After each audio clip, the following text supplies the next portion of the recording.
2017. That was basically the best, worst day of my life. Long story short, I was at a job, really wasn't making any money. And I had a buddy of mine that lived in Tulsa, Oklahoma, and he ran a wrestling organization in Tulsa, Oklahoma at that time. And since I really didn't have any money and I was just doing Uber on the side, just trying to make ends meet, he basically called me up and said, "Hey, I'm moving into a house. I'll pay you some money if you drive up here from Houston, Texas to Tulsa and help me move for a few days and, you know, wrestle on my shows and stuff like that and just give you a chance to get out of town." And I'll go, "Yeah, sure." So I took my pickup truck and went up there, and I was up there for almost a week. And on March 3rd, 2017, it was a Friday afternoon. It was the same day that the Wolverine movie Logan came out, for anybody that's seen it. That definitely will always stick out in my mind. I was driving down one of the highways. It was I-44 East. And long story short, work zone, which basically had the freeway go from 3 lanes to 1 lane. There was a car that cut off an 18-wheeler, just trying to get ahead of them before it went down to 1 lane.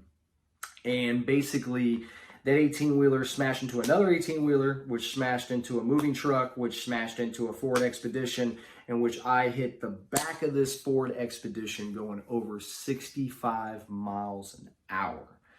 No stops, no brakes, no nothing, because I took my eyes off the road for a split second because I was checking how much gas I had in my truck because my buddy was compensating for my gas for me coming up there and helping him move and what have you. And I just took it off a second and boom, it sounded like a flash bang grenade went off, and I hit and I spun in the freeway. And how I didn't get hit by other cars on the freeway is a complete miracle, to be honest with you. The whole thing's a miracle, to be honest with you. And I hit and spun, and the complete front half of my truck was completely gone, flung all over the freeway, crunched up and everything. And myself and everybody else who was involved was luckily walked away without a scratch. I mean, the worst things I had were light bruising across my chest and my stomach from my seatbelt. Thank God I had my seatbelt on. And I've been in worse, or I mean, I wouldn't say worse wrecks, but I've been in other wrecks before in my lifetime and have suffered more damage from those things. And the worst wreck that I've ever had to date, and hopefully the worst wreck I ever will have, I walked away without a scratch. And it completely I completely dodged a bullet of death, because I very much, for anybody judging by looking at the pictures, looking at the damage, there's no way I should have walked away from that. And I absolutely did. And that really struck a chord with me. I really felt like there was something inside that truck that died. There was an old part of me that died in that truck. And fast forward a couple months, my home promotion here in Houston, Texas is Reality Wrestling, ran by Booker T.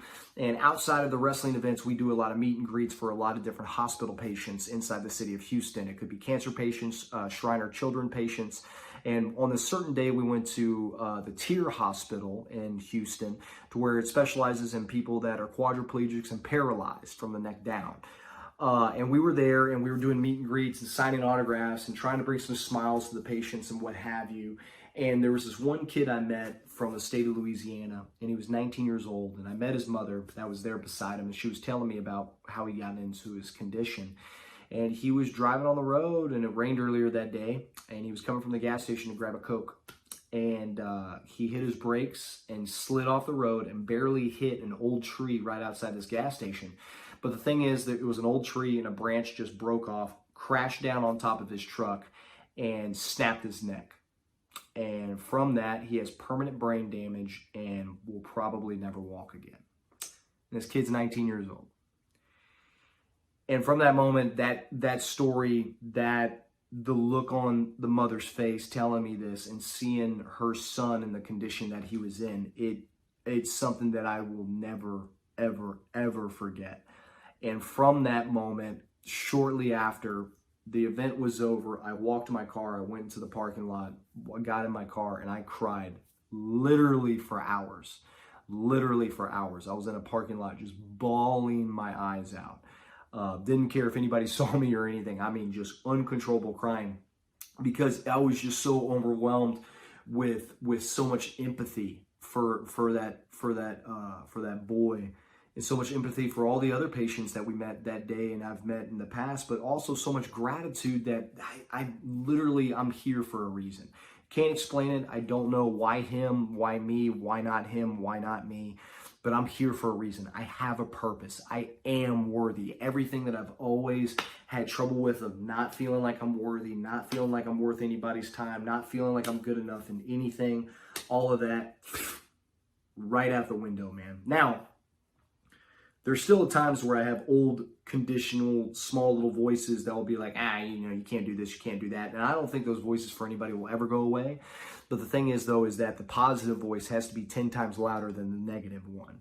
And I can tell you my positive voice inside is 10 times louder than the negative one has ever been. And from that day forward, the way I look at life, the way I look at everything about what truly matters and things that don't matter, because we get caught up in so many external things. We get caught up in, we got to worry about our bills. We got to worry about this, worry about that. I mean, right now, everybody dealing with the coronavirus, worried about where their next paycheck's going to come from, how they're going to get out of this situation. And I know dead set, without any hesitation or doubt, that not only will everyone get through this, but everybody's going to be better in the process of it.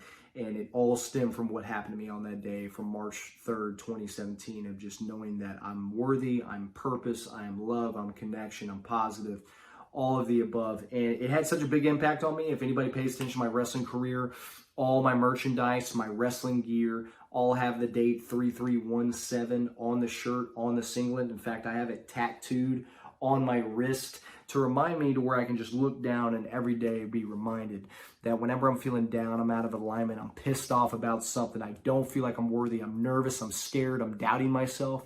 3317, man, it's not just a day, it's a mindset, because we're all going to die one day. And I looked at death dead in the face and I walked away.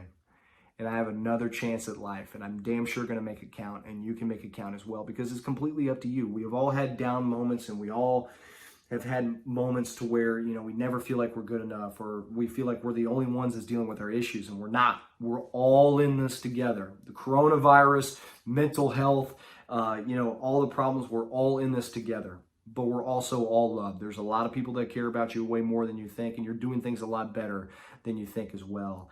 And, from that day forward, man, everything that I was chasing externally in life and my career, all were chasing me because I got myself right. My inner world definitely reflected my outer world, and my wrestling career took off. My personal life took off as far as relationships, finances, everything that I ever wanted. And I still continue to rise and grow.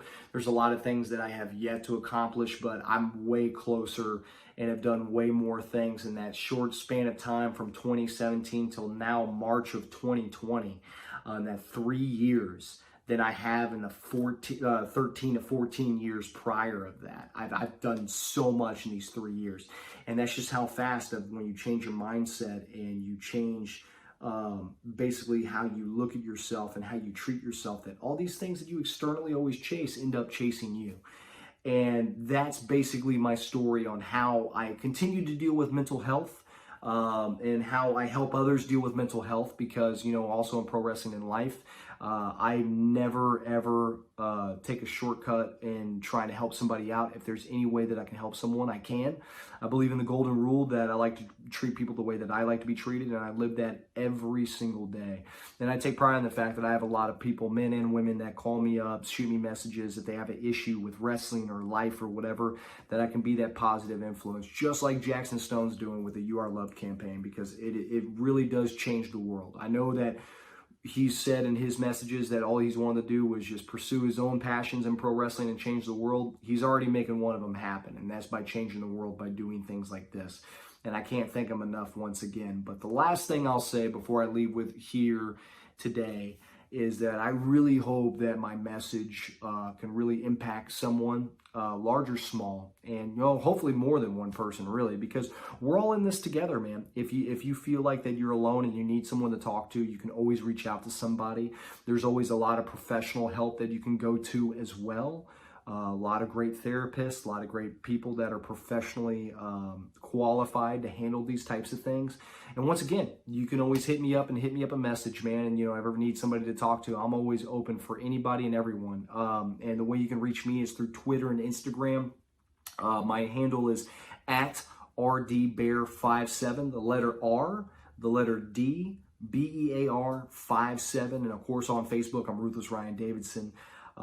As far as, my pro wrestling Facebook and everything like that. But the last thing that I'm going to say before I leave everyone here is this. And this is a quote that I absolutely love. It's so profound. It's so simple and yet so right. And I have it on my phone. I see it multiple times every day, and I live by this as best as I can every day. And it's a quote by Wayne Dyer. And it simply states, you don't attract what you want, you attract what you are. And if you want positive things and positive people in your life, you have to be positive. If you want more love in the world from others, you have to be loving to yourself, and you have to be a source of love. If you want to feel to be worthy, you have to know that your worthiness. If you want abundance, you have to be in abundance. The list goes on and on. You don't attract what you want, you attract what you are. And that is the biggest truth that I know is true for me and everyone else. But without that, once again, my name is Ryan Davidson. Thank you so much for your time. Thank you again, Jackson Stone, for giving me a platform to share my story. And more importantly, guys, you are loved. Thanks again.